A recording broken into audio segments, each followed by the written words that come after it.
আচ্ছা শোনো না, আমাকে কি তুমি 5,000 টাকা পাঠাতে পারো? আমি কালকে কিছু শপিং করতাম। 5,000 টাকা? সোনা পাখি, তুমি বিকাশ নাম্বার দাও, আমি আমি দিচ্ছি। আমার জান, আমার সোনা পাখি, কত ভালো তুমি। হ্যালো, তুমি কি চলে এসেছো? আমি তো পার্কে এসে গেছি। আমিও তো পার্কের ভেতরেই। তাই শোনো, আমি একটা কোট পরা, তারপরে হলুদ জামা, হাতে ফুল।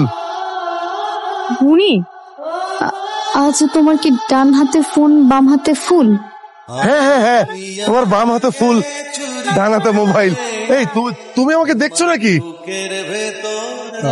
আচ্ছা তোমার আশেপাশে কোনো বেঞ্চ আছে? থাকলে একটু বসো তো।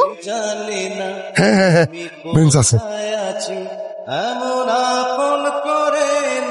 মিতু, তুই আবার এই ছেলের সঙ্গে ঘুরে বেড়াচ্ছিস? আমি নিষেধ করেছি না তোকে? আমার কথা বাদ দাও, তুমি এখানে কি করছো সেটা বলো। নিশ্চয়ই যে মেয়েটার সাথে ফোনে কথা বলতে, সেই মেয়েটার সাথে দেখা করতে আসছো। মিতু, আমি সরি। আমি আসলে বুঝতে পারিনি যে যার সাথে আমি এতদিন ফোনে কথা বলেছি সে তোমার বাবা। মানে কি? মানে বুঝতে পারছো না তাই না? যে মেয়েটার সাথে এতদিন ফোনে পরকিয়া করতে, সেই মেয়েটা আর কেউ না, আমার বয়ফ্রেন্ড তাসিন।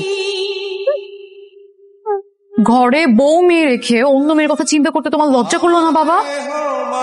তুমি কি এটাও ভুলে গেলে যে তোমার একটা অবিবাহিত মেয়ে আছে? আমি তো কোনো মেয়ের সঙ্গে কথা বলিনি, একটা ছেলে।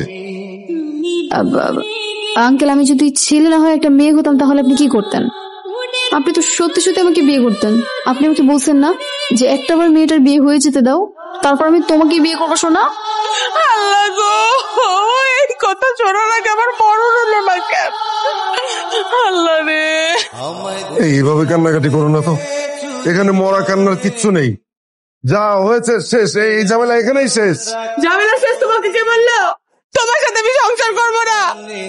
আমি আজকে আমার ভাইয়ের বাড়ি চলে যাব। কেন মা, তুমি কেন মামার বাড়ি যাবে? তো কি করব? তোর বাপের সাথে সংসার করার থেকে একটা থাকা অনেক ভালো। শোনো তাসিন, তুমি যা করেছো না সব জেনে বুঝে অন্যায় করেছো। তোমার মতো ছেলের সাথে কোনো সম্পর্কে আমি আর রাখবো না। আজকেই ব্রেকআপ। যাও। না, প্লিজ মাফ করে দাও। তাসিন, আমার মাথা গরম হওয়ার আগে তুমি এই বাসা থেকে এক্ষুনি বের হয়ে যাও। মানে তুই এতদিন নিজের শ্বশুরের সঙ্গে প্রেম করছস? তুই তোর শ্বশুরে বানাইছিস সুগার ড্যাডি। ব্যাপারটা কত ফানি, চিন্তা কর। ব্যাপারটা অনেক বেশি সিরিয়াস। এই কাজটার জন্য মিতে আমার সাথে ব্রেকআপ করে আমার কাছ থেকে চলে গেছে, নিজের বাড়ি থেকে বের হয়ে গেছে। না, তুই একটা জিনিস চিন্তা কর, তোর শ্বশুর এতদিন তোরে তার গার্লফ্রেন্ড মনে করছে। এর চেয়ে হাস্যকর কিছু আছে?